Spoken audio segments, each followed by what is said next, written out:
안녕하십니까. 서울대 원자력정책센터 오군배입니다. 긴 시간 동안 이렇게 경청해 주셔서 상당히 피곤하실 텐데 다행히 제가 발표할 자료는 길지 않고 간단하게 이렇게 여러분들 그 피곤을 덜어주기 위해서 노력해 보겠습니다. 제가 오늘 발표드릴 내용은 요새 이제 21세기 와가지고 많이 뜨고 있는 SMR의 국내외 현안이나 동향 분석을 위주로 하겠습니다. 우선 지금 현재 전 세계적으로 약 80기 이상의 중소형로 개념이 16개국에서 개발 중에 있다고 합니다. 주로 이제 미국, 러시아, 중국, 일본이 주가 이루고 있고 우리나라를 비롯한 캐나다, 영국 등에서 이제 한 20%를 담당하고 있는데요. 아직은 개발 경험이 많은 경수로형이 이제 주류여서 가압 경수로 등 물 기반 원자로가 31기로 한 40%를 차지하고 있고, 그다음에 이제 초고온 가스로나 중성자로나 용융염료 등의 이제 비경수형 시장도 성숙되고 있고, 또 이제 초소형 원자로 마이크로 모듈러 리액터도 개발 중에 있습니다. 그 중에 이렇게 개발 단계로 보면 개념 설계나 기본 설계 등으로 초기 단계에 있는 것이 한 50여 개, 그다음에 상세 설계 및 사전 인허가 단계가 한 10기, 그다음에 실증을 앞둔 노형은 운전이 4기, 건설이 3기, 설계 인정이 2기 수준으로 한국의 스마트도 이제 이 정도에 해당된다고 보겠습니다. SMR은 우선 최근에 AI나 데이터 센터 등으로 전력 수요가 폭증으로 전망되고 있어서 세계적으로 저희 2022년에 비해서 2026년에 약 2.3배로 증가한다는 이제 전망이 나오고 있고요. 우리나라로 봐도 국내 분야별 온실가스 배출 비중을 보면 공공전기열에서 32%, 수송철강이 약 15% 정도씩 이렇게 총 배출량이 약 6억 8천만 톤으로 온실가스 배출 저감이 절실한 상태입니다. 그래서 SMR의 는 우선 현재보다 약 100배 이상 안전성을 가지고 있고, 그 다음에 신재생에너지와 유연하게 연계가 가능해서 태양광이나 풍력 발전에서 맞는 수요이지 인근 분산형 에너지를 제공할 수 있는 유연성을 가지고 있고, 건설 기간을 대폭 줄이고 모듈러 형식으로 짓기 때문에 경제성이 훨씬 향상되어 있으며, 또 하나는 다양한 분야의 무탄소 에너지원으로 활용이 가능해서 다목적성이 있다고 하겠습니다. 또 하나 이제 수요로서는 탄소 중립 측면인데요. 현재 원전의 전 세계적인 설치 용량이 약 400기가와트인데 2050년까지는 약 3배로 증가해야 한다는 이제 전망이 나오고 있는데, 그것을 위해서는 기존 원전의 지속 운영 외에 약 2배의 용량이 필요할 거라 생각되고, 그중 반씩은 신규 원전 건설과 SMR 건설로 충당해야 하지 않나 하는 전망입니다. 우리나라 에너지 정책 방향을 보면 11차 정기본 아직 확정은 되지 않았지만 24년부터 38년까지의 정기본 실무안을 보면 목표 수요가 약 129기가와트로 나오고 있습니다. 근데 이 목표 수요는 예비율 약 22%를 감안하고 이미 확정된 설비를 뺀다면 신규 필요 설비가 10.6기가와트로 나오는데, 이것을 세울 3, 4호기, 신한울 3, 4호기와 그다음에 37, 8년에 4.4 신규 대형 원전, 35, 6년에 0.7기가와트 SM 할당으로 할 예정으로 있다고 이제 확정은 아니지만 듣고 있습니다. 우리나라 이제 SMR 이제 개발 방향을 보면 우선 민간 주도 SMR 산업으로 이제까지 정부 그 공기업 출연연 등을 통해서 쌓아온 기술과 그다음에 인프라를 공유함으로써 민간이 주도하는 독자 노형을 설계하고 글로벌 사업화에 성공하는 이러한 형태로 민간 주도로서 정부 공공기관 간 개발 협력을 강화하는 것이 기본 개발 전략으로, 그중 용융염 원자로는 한국원자력연구원 캐리하고 현대건설, 삼성중공업, 센츄리, HD, 한국조선해양 등이 같이 협력하고 있고, 고온가스로인 경우에는 캐리와 포스코 ENC, SK 이코플랜트, 롯데케미칼, 대우건설, 스마트파워 등으로 민간 참여 확대와 이렇게 주도하는 형식을 취하고 있습니다. 그 다음에 이제 지도를 이렇게 우선 보시면, 우리 한국이 보면 서북쪽으로 서울, 경기, 인천에 전력 수요 과잉 지역이 몰려 있고, 나머지 강원도, 경상도, 전라도 쪽으로는 이제 생산 과잉 지역이 몰려 있기 때문에 이 그리드상 불합리한 점이 있고, 그렇다고 서울, 인천, 경기의 인구 밀집 지역에 대형 원전이 설치되기에는 상당히 어려운 점이 있어서 지역별 전력 불균형이 이제 심화되고 있는 상황입니다. 이를 해결하기 위한 것으로서 분산 에너지원으로서 SMR이 이제 활용 가능성이 있는데, 즉 노후석탄 화력을 SMR로 대체함으로써 1차로는 전력 공급도 하고 2차로는 계절별, 시별 수요 반응 전력 용량을 확보해서 청정 수소 생산도 하고, 그를 통해서 연리 전지를 해서 스마트 판매나 빅데이터 센터에 활용할 수 있을 것 같습니다. 그러면 이제 우리나라가 지금 현재 크게 개발하고 있는 것이 ISMR, SFR, VHTR, MSR인데, 그 각 노형에 대해서 이제 개발 방향이나 어떤 기술이 더 이제 바로 시급한가에 대해서 잠깐만 살펴보면, 우선 ISMR은 이제 코펙을 사업단으로 해서 지금 현재 개발 중인데, 2028년 약 3년 후에 SDA 표준 설계 인가를 이제 획득하는 것을 목표로 하고 있습니다. 그 다음에 소듐 냉각 고속로에서는 첫 번째 한국형 소듐 냉각 고속로 캘리머 600 개념 설계를 캐리 중심으로 한 바가 있고, 그 다음에 이제 트랜스우라늄 수곽 성능 실증을 프로토타입 젠4 SFR 공학 설계를 통해서 했고, 현재는 그 장주기 발전용 SFR을 설계 개발 중에 있어서, 현재 우리나라의 그 개념은 소각로 개념 SFR과 발전로 개념의 장주기 SFR을 모두 이제 보유하고 있다고 볼 수 있겠습니다. 여기서 이제 가장 소듐 냉각 고속로의 이제 취약점이라고 할 수 있는 것이 이제 고유 안전성인데, 프랑스 슈퍼 피닉스 실패, 일본의 몬주 실패 사례로 봤을 때 소듐과 물 반응을 극소화하고 전기 발생기 이제 극소화한 전기 발생 적용으로 안전성 향상, 이게 가장 큰 그 이슈가 되는 것 같습니다. 그다음에 고온가스로 분야에서는 현재 세계에서 비전력 분야에서 많이 이제 활용되고 있는데, 지역 난방에서 43기에 약 500렉타/이어가 있고, 담수화에서 17기에 250렉타/이어, 산업 공정열 등을 이렇게 활용하고 있는데, 전략으로는 국내 고유 고온가스로 노형을 개발하는데 민간 합작 사업으로 추진한다. 그다음에 수요 기업을 포함한 다수 민간 기업이 참여해서 아까 말씀드린 포스코 ENC, 대우건설, SK 이코플랜트, 롯데케미칼, 스마트파워 등이 참여 중에 있고, 후속 사업 계획을 추진하여 민간 기업을 참여 확대 및 실증 신속화를 기대하고 있습니다.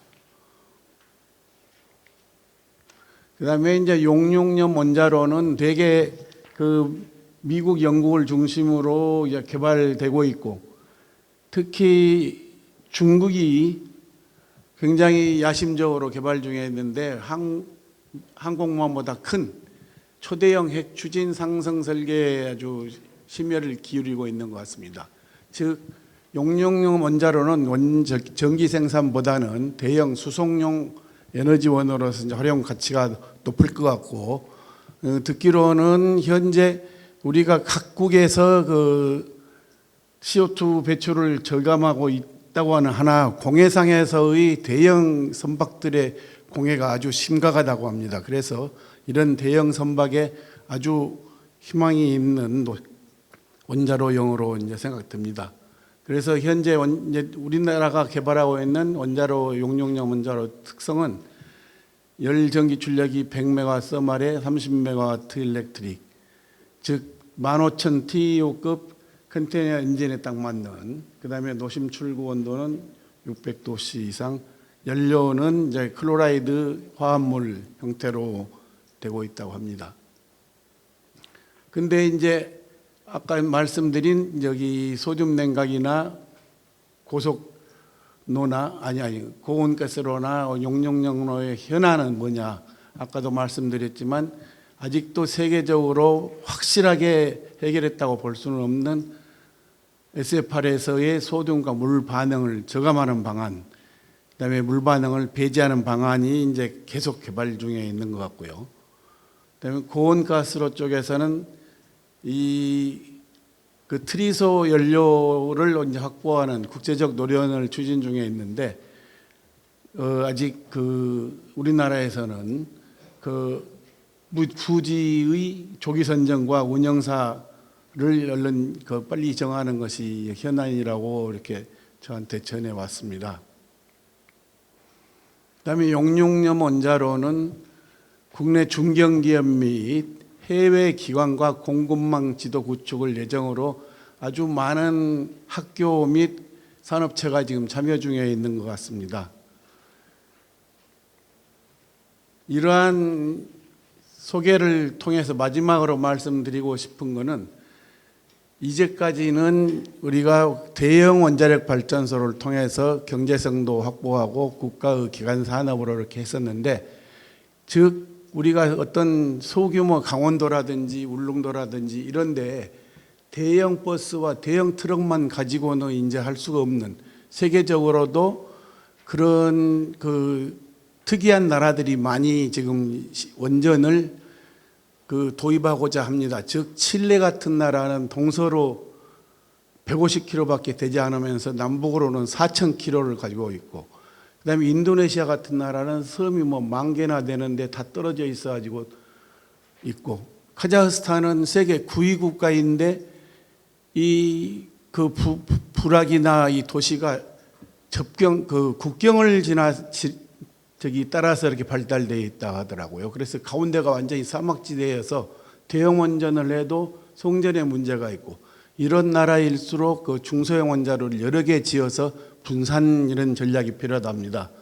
그래서 과거에는 전기 생산만을 위한 대형 발전소 위주에서 선택과 집중이 필요했는데, 지금은 SMR은 더더구나 민간 주도 개발이므로 정부는 다양한 민간 기업 활성화를 지원만 해주면 해외와 경쟁하는 시대에 이제는 이제 하나에만 집중하는 것은 모든 것을 잃는 것 같다, 이런 것이 있고, 또 하나는 국가의 탄소 중립 목표를 달성 위해서는 목표 지향적, 즉 용도형 여러 가지 SMR이 개발되고 상용화되어서 각 분야에서 핵심 역할을 수행해야 하는데, 아까도 중간에 말씀드렸지만 우리나라 온실가스 배출 분야별 구성은 발전과 산업과 수송 등에 있기 때문에 거기에 맞는 원자로 개발이 필요하다. 그 다음에 모든 영역에서 무탄소 에너지 자원이 필요하지만 저희는 재생에너지, 태양광, 풍력이 필요 없다, 원자력 다 하자가 아닙니다. 서로의 장점을 살려서 서로의 단점을 보완해주는 윈윈 정책으로 가자. 그래서 재생에너지와 원자력이 2인 3각으로 같이 나가자는 그 방향을 정해야 할 것 같습니다. 더더구나 AI 데이터 센터 등의 아주 고전력의 산업이 대두되기 때문에 무탄소 에너지 대폭 확대가 필요하지만 기존의 무탄소 에너지원은 이런 충족을 다 할 수는 없다. 따라서 딱 두 가지, 해외와 경쟁하는 시대에 하나에만 집중하는 한 원자로, 대형 원자로에만 집중하는 것은 모든 것을 잃는 것과 마찬가지다. 그 다음에 탄소 중립 목표 달성을 위해서는 여러 노형이 개발되고 재생에너지와 2인 3각으로 나가야 우리나라의 그 장래가 있다. 이렇게 해서 우리 원자력계가 한 목소리로 이러한 모습을 보여줘야 할 것 같습니다. 이상으로 발표를 마치겠습니다. 오 박사님 말씀에 동의를 합니다. 우리가 미래 불확실한 시대에 대응하기 위해서는 뭔가 내가 가진 상품이 있어야 되는데 한 가지만 했다가는 쫄딱 망할 수가 있어요. 여러 가지를 해야 되는데 문제는 우리한테 주어진 리소스가 뭐 인력을 포함해서 리소스가 과연 지금 이렇게 이야기하는 다양한 거 하기는 해야 하지만 할 수 있는 여건이 안 될 때 이걸 백업하기 위해서 어떤 논리로 디펜스 하실 겁니까? 이거는 우리가 노형을 정해서 우리 독자적으로 우리나라만 다 하자가 아닙니다. 예를 들어서 웨스팅하우스하고 뭐를 어떤 노형을 합작할 수도 있고 이렇게 해서 국제적으로도 합작을 할 수 있는 겁니다. 저는 그렇게 생각하지 우리나라만 독자 노형을 개발해서 세계로 나가지 아닙니다. 그럼 그런 전략도 이렇게 포함시켜서 여기 표현적으로 포함시켜서 우리가 독자적으로 할 수 없으니까 국제협력이나 어떤 조인트 벤처 이런 개념으로 접근할 수 있다 하는 그런 제안이 필요하고요. 네. 중요한 거는 이게 그 엔티 누클리아 반원자력, 뭐 탈원전 내려갔다 반원자력 쪽에 봤을 때 방금 그 주제와 연계해서 아니 뭐 여건도 안 되는데 아무리 그래도 우리가 뭔가 주도권을 잡고 국제협력을 하든 뭔가 주도권을 가져야 되는데 종속적인 입장에서 갈 때는 엔티누크 쪽에서는 굉장히 시비를 걸 거란 말이 그런 그 사안에 대해서도 뭔가 나름대로 논리를 갖춰 나와야만 내가 이렇게 강하게 이런 걸 주장할 수 있지 않나 하는 그런 생각이 듭니다. 이건 카멘트입니다. 전적으로 동감합니다. 예.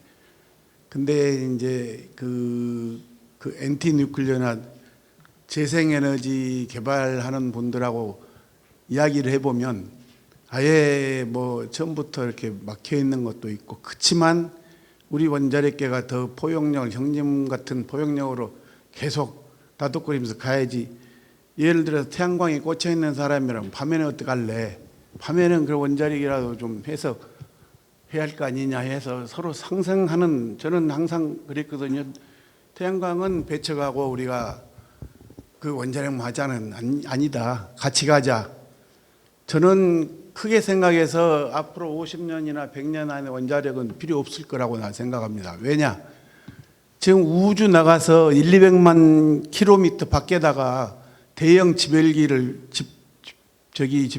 태양 반사광을 달아서 전 세계가 먹고 살게 할 수도 있을지도 모릅니다. 그럴 때 되면은 뭐 원자력이 필요하겠습니까? 풍력이 필요하겠습니까? 네. 네, 말씀 잘 들었습니다. 이 SMR을 조기 구현을 시키려면 가장 중요한 게 기술 개발도 중요하지만 우리 국가기관인 원안위가 과연 SMR 관련된 규제 기술을 조기 정착화시킬 거냐. 저는 원안위가 김인고 박사가 단장 맡고 있는 SMR 규제기술개발단을 발족시키면서 원안위는 SMR 관련된 규제를 회피하는구나 하는 생각이 굉장히 깊게 들었습니다. 그래서 그런 부분들이 기술개발과 병행해서 기술개발단에서 개발한 규제기술이 SMR 심검사에 적용시킬 수 있는 그런 동력을 갖다 우리 서울대 원자력 정책센터에서 제공해 줬으면 어떨까 하는 생각을 갖고 있습니다. 저도 이제 20세기까지는 원자력 개발이 정부 주도로 이제까지 해왔는데 지금은 보면은 정부 주도보다는 아까도 지금 말씀드렸듯이 그 민간 기업들이 훨씬 더 적극적으로 지금 투자하고 있습니다. 이럴 때 정부나 그 캐리, 예를 들어서 정부 출연기관의 노하우들을 같이 개발을 하면 훨씬 빠르게 가지 않을까 생각합니다. 지금 각 그 우리나라 대기업들이 전부 다 그 원자력, 중소형 원자로에 다들 투자하는 것 같이 보여요. 그래서 그 추진력은 민간 기업이 물론 당연히 강하고 기술력이나 이제 제도를 정부 출연기관이나 정부가 잘 뒷받침하면 이제까지 온 대형 원전 개발사보다 훨씬 더 잘 되지 않을까 하는 강한 신뢰를 저는 갖고 있습니다. 예, 저는 마지막으로 코멘트 부연해서 좀 설명을 드리면은 아까 우리 오전에서 나왔지만 우리의 원자력 산업계의 투쟁력이 약한 이유가 우리가 공기업 내에서 온실에서 자라서 그렇다라는 우리 박상덕 박사님 지적이 있었는데 마찬가지로 사실 SMR에 민간이 참여하기 시작한 게 우리나라 원자력 역사상 사실 처음입니다. 예. 이때까지 우리가 보지 못했던 상황이 현재 진행되고 있죠. 민간이 특히 SMR에 투자를 한다는 것은 두 가지 측면이에요. 하나는 내가 기술을 습득하기 위해서 전문 인력을 확보를 해가지고 끊임없이 기술을 쌓아가는 게 한 가지 방법. 또 한 가지는 민간 기업에 와서 보니까는 아주 간단합니다. 돈 되는 사업성이 확보만 되면은 기업을 살 수도 있어요. 민간 기업은 통으로. 그래서 미국에 있는 조그만한 벤처기업을 사가지고 우리 회사 걸 내가지고 사업성을 가지고 일을 해나가겠다. 그래서 지금 이건 뭐 우리 지금 현재 현대건설뿐만이 아니고 대한민국 건설 회사들이 신문 기사 보셨겠지만 무지하게 어려운 상황인데 현대건설의 장기 미래 먹거리는 에너지 분야로 보고 있습니다. 건설 회사가. 그러면 이제 원자력 발전소 당연히 주축을 이루고 있습니다. 거기에는 대형 원전 건설뿐만이 아니고 SMR을 이제 주도적으로 확보를 하겠다. 노형을 확보하겠다. 장기적으로. 그래서 이게 미래의 황금알을 낳는 거위가 되지 않을까라는 그런 꿈을 꾸고 있습니다. 그래서 하여튼 이 SMR이 민간 참여를 하면서 이 우리나라의 이 판도가 좀 상당히 바뀌고 있다는 걸 좀 코멘트를 드리고 싶습니다. 이상입니다. 네, 감사합니다. 수고하셨습니다. 다시 한번 박수 부탁드리겠습니다. 자, 이제 그 저희 세션에서는 준비한 그 모든 과제 발표가 다 끝났습니다. 혹시 뭐 추가로 코멘트 하실 분 있으면 손 들고 얘기를 해주셔도 됩니다. 없으시면 식사 장소를 안내해 드리겠습니다. 저쪽으로 가면은 그 엘리베이터가 한 3개가 있는 데가 있어요. 거기서 지하 1층? 지하 1층으로 가면은 지하 1층에 이렇게 이제 뺑 돌아서 가면은 락구정이라고 하는데 그 별도 방으로 되어 있죠. 큰 별도 방에 식사 장소가 마련이 되어 있습니다. 미처 추가로 코멘트 하시려고 그랬는데 잘라버려서 못 하셨던 분은 그 식사하시면서 얼마든지 자유롭게 하실 수 있고, 특히 베리 임포턴트 퍼슨들이 더 많이 있었는데 우리가 미처 소개하지 못한 그런 베리 임포턴트 퍼슨스는 그 식사 장소에서 조금 더 소개하는 시간을 갖도록 하겠습니다. 이상 미래기술 분과 세션을 마치도록 하겠습니다. 전부 고생하셨습니다.